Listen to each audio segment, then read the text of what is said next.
Hello and welcome to the first video in this series.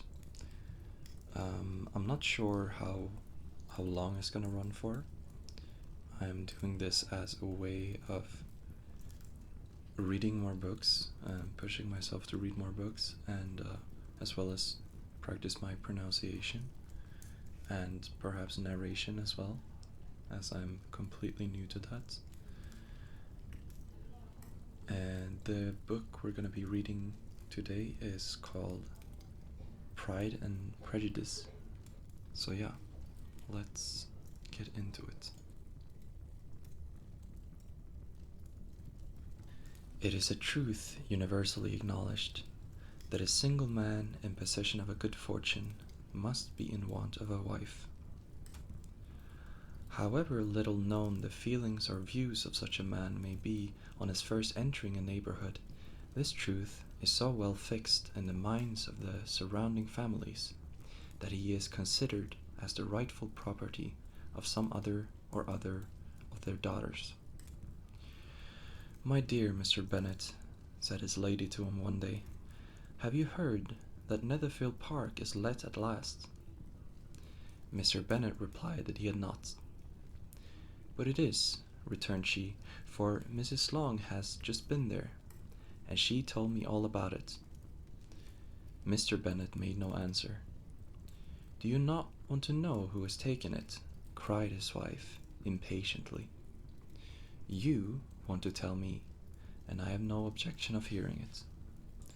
This was invitation enough. "Why, my dear, you must know Mrs. Long says that Netherfield is taken by a young man of large fortune from the north of England, that he came down on a Monday in a chaise and four to see that place, and was so much delighted with it that he agreed with Mr. Morris immediately that he is to take possession before Michaelmas, and some of his servants are to be in the house by the end of next week." "What is his name?" "Bingley." "Is he married or single?" "Oh, single, my dear, to be sure. A single man of large fortune, 4,000 or 5,000 a year. What a fine thing for our girls." "How so? How can it affect them?" "My dear Mr. Bennet," replied his wife, "how can you be so tiresome?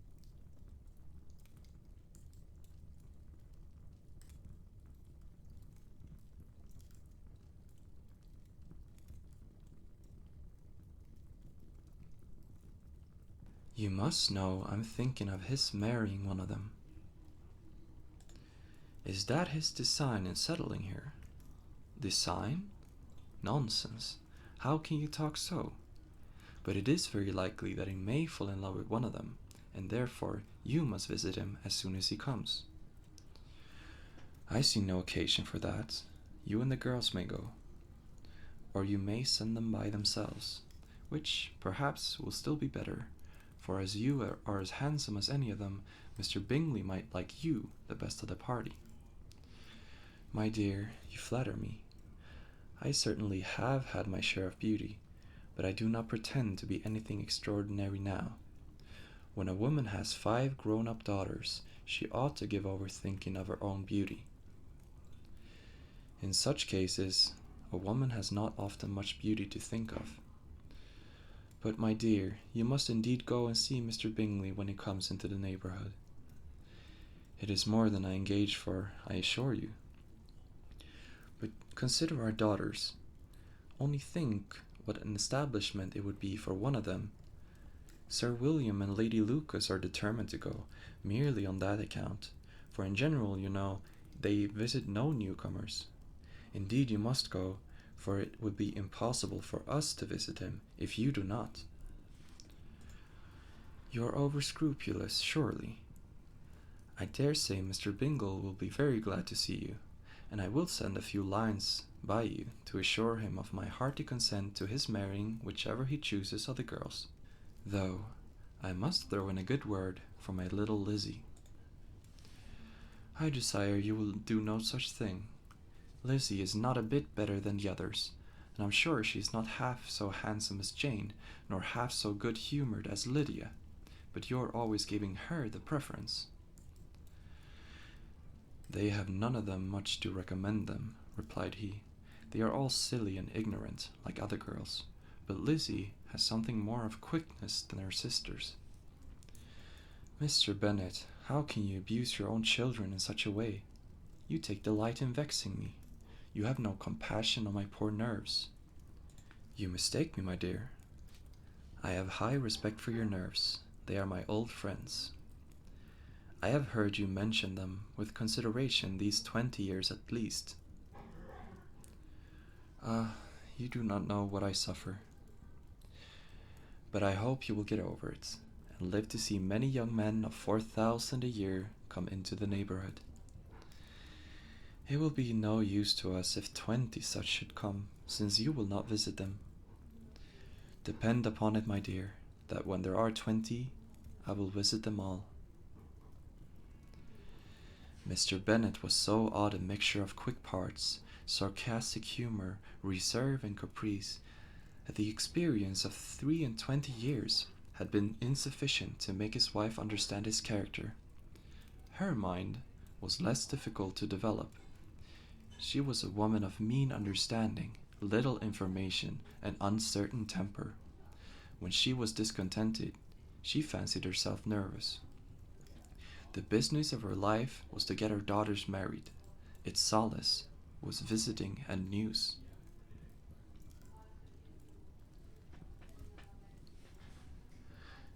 R. Bennet was among the earliest of those who waited on Mr. Bingley. He had always intended to visit him, though to the last always assuring his wife that he should not go. Until the evening after the visit was paid, she had no knowledge of it. It was then disclosed in the following manner. Observing his second daughter trimming a hat, he suddenly addressed her with, "I hope Mr. Bingley will like it, Lizzie." "We are not in the way to know what Mr. Bingley likes," said their mother resentfully, "since we are not to visit." "But you forget, mamma," said Elizabeth, "that we shall meet him at the assemblies, and that Mrs. Long has promised to introduce him." "I do not believe Mrs. Long will do any such thing. She has 2 nieces of her own. She's a selfish, hypocritical woman, and I have no opinion of her." "No more have I," said Mr. Bennet, "and I am glad to find that you do not depend on her serving you." Mrs. Bennet deigned not to make any reply, but, unable to contain herself, began scolding one of her daughters. "Don't keep coughing so, Kitty, for heaven's sake. Have a little compassion on my nerves. You tear them to pieces." "Kitty has no discretion in her coughs," said her father. "She times them ill." "I do not cough for my own amusement," replied Kitty fretfully. "When is your next ball to be, Lizzie?" "Tomorrow fortnight." "Aye, so it is," cried her mother, "and Mrs. Long does not come back to the day before, so it will be impossible for her to introduce him, for she would not know him herself." "Then, my dear, you may have the advantage of your friend, and introduce Mr. Bingley to her." "Impossible, Mr. Bennet, impossible. When I am not acquainted with him myself, how can you be so teasing?" "I honor your circumspection. A fortnight's acquaintance is certainly very little. One cannot know what a man really is by the end of a fortnight.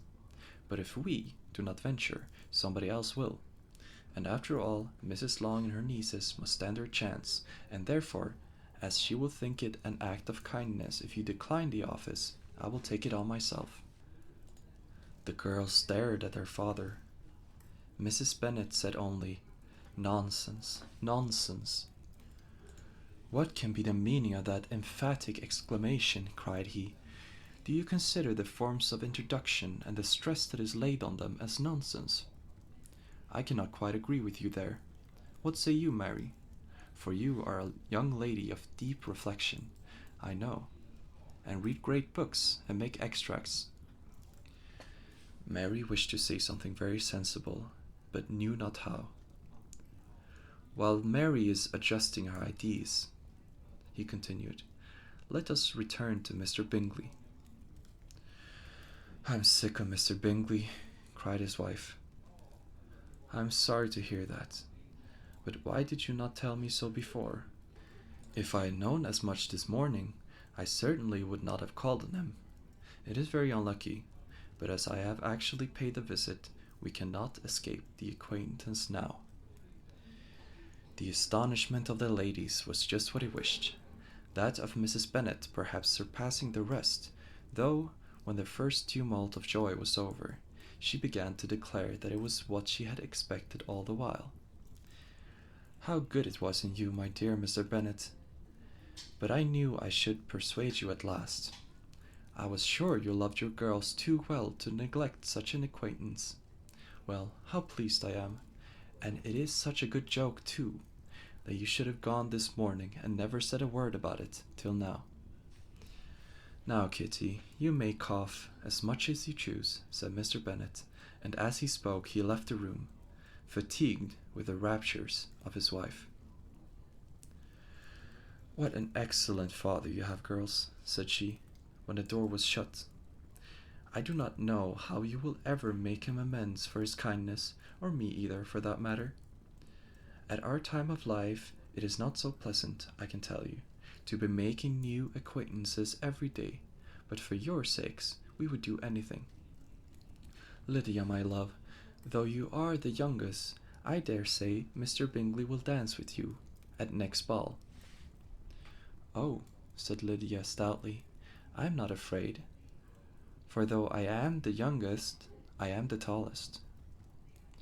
The rest of the evening was spent in conjecturing how soon he would return Mr. Bennet's visit, and determining when they should ask him to dinner.